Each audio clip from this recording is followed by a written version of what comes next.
All right, let's talk about Arizona a little bit. Arizona Supreme Court allows a 160-year-old near total abortion ban. This will be majorly beneficial for the Democratic Party's chances in Arizona. Democratic Party is doing decently well, as far as I understand, in places like Pennsylvania. Arizona is after this a near lock. Can't make that similar assertion for Florida, even though it will be on the ballot there as well. But it doesn't really matter. Floridian voters always fucking weirdly vote for the most progressive ballot initiatives and then end up voting for a fucking fascist. So I don't think Florida will swing, but I do think that Arizona will probably, as far as, barring any sort of like unforeseen crazy change, Arizona will likely stay blue. Rights out of Arizona, the state Supreme Court decided to uphold an 1864 law that bans the procedure with almost no exceptions. Rachel Scott starts us off. Good morning, Rachel. George, good morning to you. This is a law that was passed during the Civil War, 48 years before Arizona even became a state. But in a landmark decision, the Arizona Supreme Court justices have now cleared the way for that ban to go into effect, and it is turning up the heat on an issue that could define this election. This morning, Arizona is bracing for one of the strictest abortion bans in the country after the state Supreme Court revived a 160-year-old law. The near total Civil War era ban that continues to hang over our heads only serves to create more chaos for women. Like, this unironically feels like an op. It's so bad. Like, it's such a dumb mistake that it literally feels like they did this on purpose. Like the Republicans are just like trying to lose or something. And doctors in our state. The law was written in 1864, before Arizona was even a state and before women had the right to vote. No exceptions for rape or incest, only to protect the mother's life. The ruling by the Arizona court referring 22 times to the U.S. Supreme Court's decision overturning Roe v. Wade. Donald Trump has boasted of appointing 3 of the 6 justices who overturned Roe. Just this week. Even Carrie Lake and the AZ Republicans are denouncing it, law? Yes. Now, this is what I wanted to talk about today. Obviously, we've talked about it quite a bit. The dog caught the car moment for the Republican Party. Republican policies, if you are hanging them, if you're basically fucking dangling Republican policies in the eyes of Republicans, it's good. It's great. Maybe it'll boost a lot of the fucking weirdest freaks.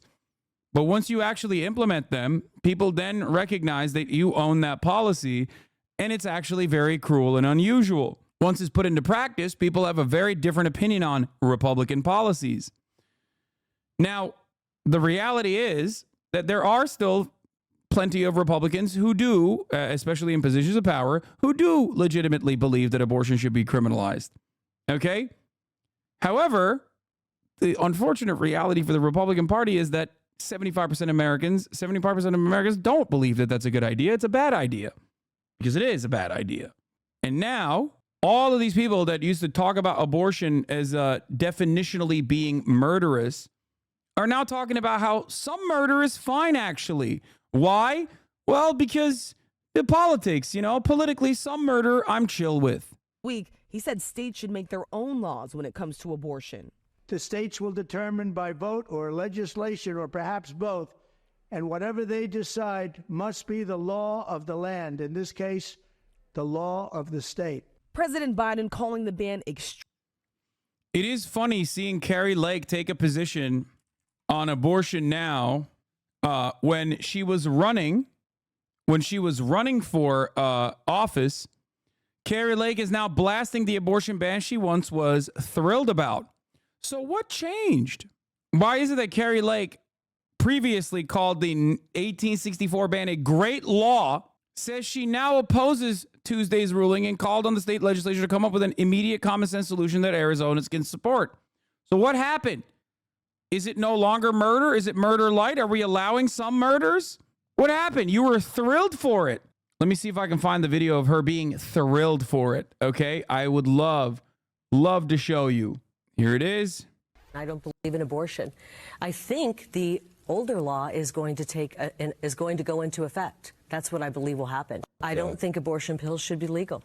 We have a great law on the books right now. If that happens, we will be a state where we will not be taking the lives of our unborn anymore. I'm incredibly thrilled that we are going to have a great law that's already on the book. That's crazy. She's so on board with this law. What the fuck? Wait, what? she's so on board with it. What do you mean? Wait. Oh shit, that's 2022, guys. That's a whole different, that's a lifetime away. You know what I mean? Oh man, she changed. She grew.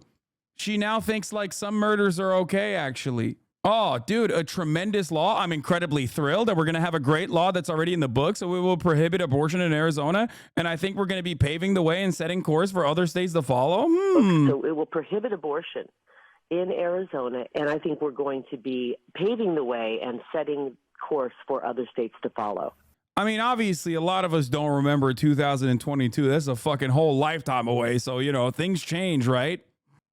And for the record, here's Donald Trump on, again, on whether or not he would sign a federal abortion ban if elected. Then why are people voting them to begin with? For a multitude of different reasons, many of which is just simply because your father votes that way and your mother votes that way. So your family votes that way and you vote that way as well. Now, the other thing that you have to remember is that Republican policies in general are so fucking cruel that Republican voters historically don't believe that those are Republican policies when questioned about said policies. There have been studies conducted on this as well. Okay? Republican policies in theory are one thing, but in practice, they are so unimaginably cruel that Republican voters routinely refuse to recognize that those are real policies that are brought about by the Republican Party. Every single red state that has had abortion protections on the ballot has won. And not only have they won, but they've also brought out a shit ton of voters to go out and vote in special elections, in midterms, and the like. And that's precisely the reason why the Republican Party desperately tried to strike an abortion ballot measure from the Ohio bill, because they realized this is a very bad idea. I thought they wanted states' rights. Turns out they don't want states' rights, because when you do actually do states' rights, people go, oh yeah, no, we don't want this. As a matter of fact, we'll go and vote for that. And while I'm here, I remember who is actually enforcing this restriction on me. So I'm going to vote for the other guy. It's so crazy. It's so crazy that Lindsey Graham, who was chirping about a national abortion ban literally 3 days ago, is now saying, I agree. I hope that the Arizona legislature, like Alabama, will revisit this ruling and try to find a consensus. Trump says Arizona went too far in the abortion ruling.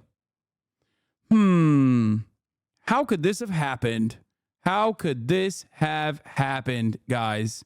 Why is it that so many of these Republicans are now shitting on what they once originally defended and advocated for?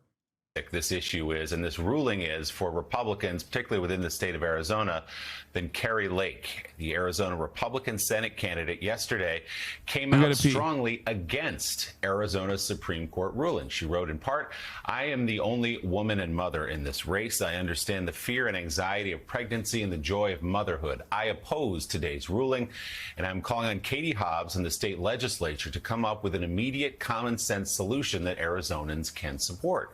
Well, that is not what Kari Lake was saying just 2 years ago when she was running for governor, promising to support whatever the state Supreme Court decided. I don't believe in abortion. I think the older law is going to go into effect. That's what I believe will happen. I don't think abortion pills should be legal.